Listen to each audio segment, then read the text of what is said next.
Masih bersama kami di Presisi Pagi.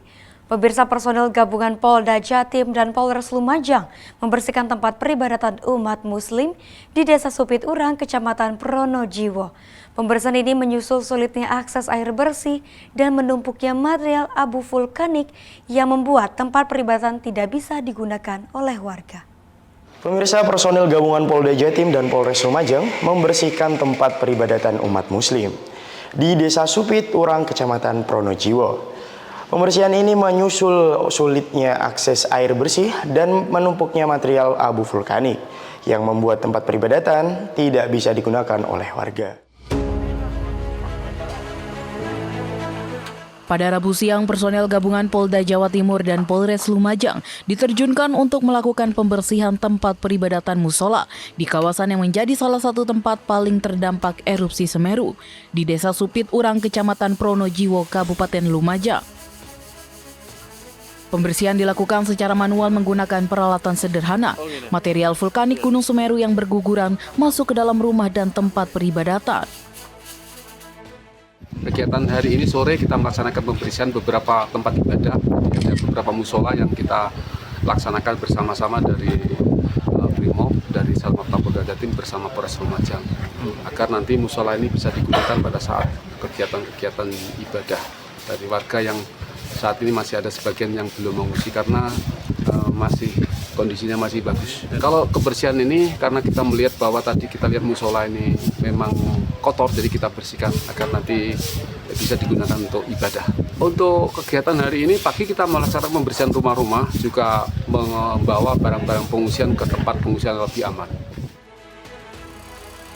Sejak erupsi pada tanggal 19 November 2025 lalu, warga tak lagi menggunakan sarana musola sebagai tempat peribadatan. Material debu vulkanik yang menumpuk tidak bisa dibersihkan dengan peralatan sederhana. Sementara akses air bersih di desa ini sangatlah terbatas. Dari Humas Polda Jawa Timur melaporkan untuk Polri TV. Demikian pemirsa informasi yang dapat kami sampaikan. Saya Budha Chandra melaporkan untuk Polri TV. Salam presisi. Pemirsa, Polri mengerahkan 1.030 personel untuk menangani 221 kejadian bencana alam yang melanda sejumlah wilayah di Sumatera Utara. Operasi kemanusiaan ini berlangsung sejak 24 hingga 27 November 2025, menyusul meningkatnya intensitas hujan di berbagai daerah.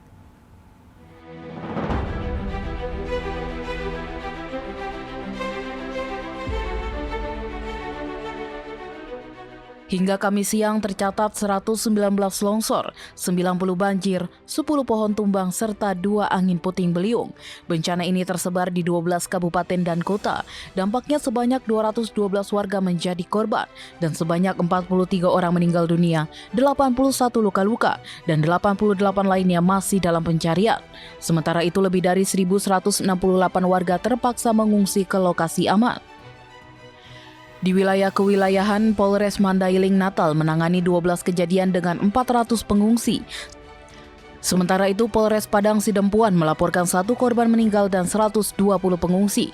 Sementara itu, Polres Pakpak Barat menangani 24 longsor dengan 2 korban meninggal dunia. Wilayah terdampak terberat berada di Polres Tapanuli Selatan yang mencatat 17 korban meninggal dunia, 73 luka-luka, dan 500 pengungsi. Adapun Polres Tapanuli Utara menghadapi 54 kejadian dengan 41 korban meninggal dan 31 orang hilang. Polres Sibolga juga melaporkan jumlah signifikan yakni 61 korban jiwa dan 47 orang masih hilang. Untuk mempercepat penanganan, Polri melakukan pembersihan akses jalan, evakuasi korban, pelayanan kesehatan, hingga pemasangan komunikasi darurat menggunakan Starlink. Kekuatan personel berasal dari Satwil, Ditsamapta, Satbrimob, Bit TIK, hingga Bidokes.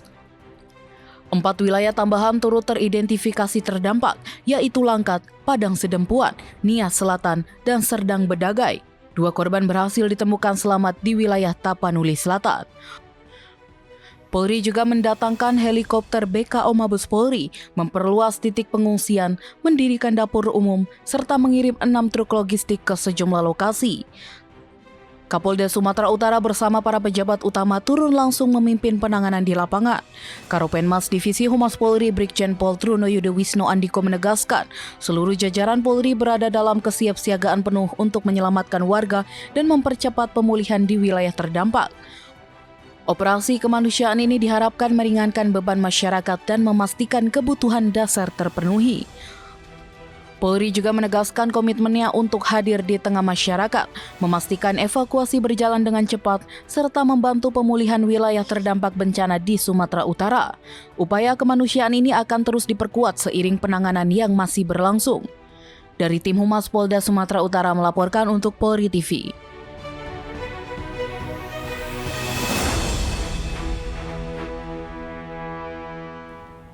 Pemirsa, di tengah tantangan minimnya akses kesehatan dasar, Polres Jayapura hadir membawa harapan bagi masyarakat terisolasi melalui layanan kesehatan jemput bola.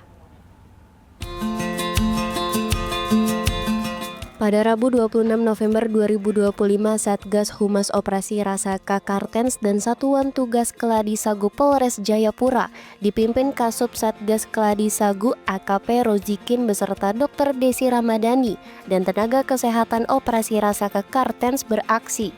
Mereka harus menyeberangi sungai dan berjalan kaki untuk mencapai rumah-rumah warga di Kampung Toladan, Dusun Durian, Distrik Sentani, Kabupaten Jayapura. Kegiatan ini merupakan respons langsung atas fakta bahwa banyak warga, khususnya di lokasi yang jauh dari puskesmas, belum pernah tersentuh pelayanan kesehatan. Tim medis Polri memberikan pelayanan secara door-to-door, menyasar warga yang terisolasi, mayoritas merupakan perantau dari Kabupaten Pegunungan Bintang. Dalam kunjungan tersebut, tim menemukan berbagai keluhan kesehatan yang selama ini terpendam, mulai dari kasus diare pada bayi, luka pada kaki warga dewasa, ibu-ibu yang mengalami kekurangan vitamin, hingga temuan sejumlah anak yang menunjukkan gejala stunting.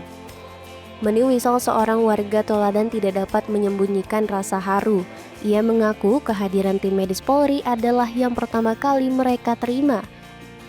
Sementara itu, Dr. Desi Ramadhani menyebut warga bahkan menyampaikan permintaan tambahan, termasuk kebutuhan kelambu dari Dinas Kesehatan untuk perlindungan dari penyakit. Kami dari tim Keladi Sagu Polres Jayapura, pada saat turun ke lapangan yang kami temui itu banyak sekali penyakit. Hanya pada saat ini yang kami fokuskan itu pada yang pertama malaria, kemudian ada cacingan, sakit kulit, infeksi saluran pernapasan atas atau ISPA, kemudian yang satu lagi adalah stunting. Nah, pada kenyataannya di masyarakat pada saat kita turun lapangan itu bukan hanya penyakit itu saja yang kita temui. Salah satunya itu penyakit yang sering terjadi pada orang tua seperti sakit gula, kolesterol, darah tinggi. Cuman pada pelaksanaannya kami belum maksimal. Karena apa? Pemeriksaan gula, kolesterol, asam urat itu memerlukan yang namanya pemeriksaan darah. Itu seperti pemeriksaan GDS, gula darah sewaktu, kemudian pemeriksaan kolesterol sama pemeriksaan asam urat. Kemudian kami juga temui di lapangan itu untuk kasus malaria, banyak masyarakat ini yang membutuhkan yang namanya kelambu, kemudian fogging ke rumah-rumah, sama pestisida untuk pemberantasan jentik nyamuk di kamar mandi ataupun di tempat-tempat yang tergenang. Seperti itu. Besar harapan kami nantinya ke depan supaya obat-obatan yang kami butuhkan untuk mengobati masyarakat ini dapat terpenuhi semuanya. Kemudian semoga saja kerjasama kita dengan Dinas Kesehatan dapat terjalin untuk pemberian dari kelambu dan fogging. Itu saja harapan kami ke depan. Terima kasih. Kehadiran Operasi Rasaka Kartens dan Satgas Keladi Sagu ini menegaskan bahwa pentingnya program tersebut dalam menjembatani kesenjangan akses kesehatan di Papua, memastikan warga terpencil yang benar-benar membutuhkan dapat terlayani. Dari Humas Polres Jayapura melaporkan untuk Polri TV. Di Jawa Timur, pemirsa, rasa haru dan syukur dirasakan seorang guru bernama Syihab Muhandis setelah sepeda motor miliknya yang sempat hilang dicuri akhirnya berhasil ditemukan oleh unit Satreskrim Polres Kalitengah. Motor tersebut ditemukan terparkir di area semak-semak persawahan Desa Puncangro setelah hilang selama 2 minggu.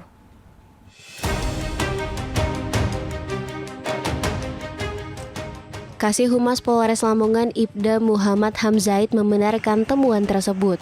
Menurutnya, motor ditemukan pada Selasa lalu. Setelah dilakukan pengecekan, diketahui kendaraan itu merupakan hasil tindakan pencurian dengan laporan korban atas nama Syihab Muhandis.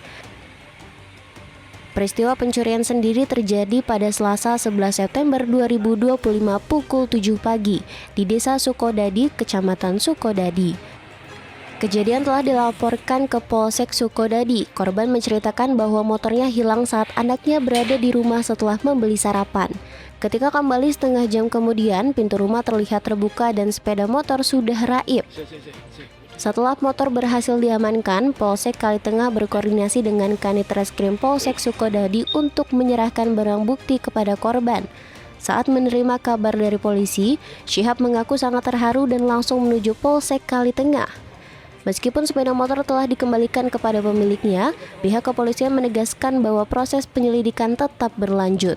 Polsek Sukodadi berkomitmen untuk terus mengungkap kasus pencurian ini dan memburu pelakunya demi memberikan rasa aman kepada masyarakat. Dari Humas Polres Lamongan, Polda Jawa Timur melaporkan untuk Polri TV. Pemirsa, Presisi Pagi akan segera kembali, tetaplah bersama kami.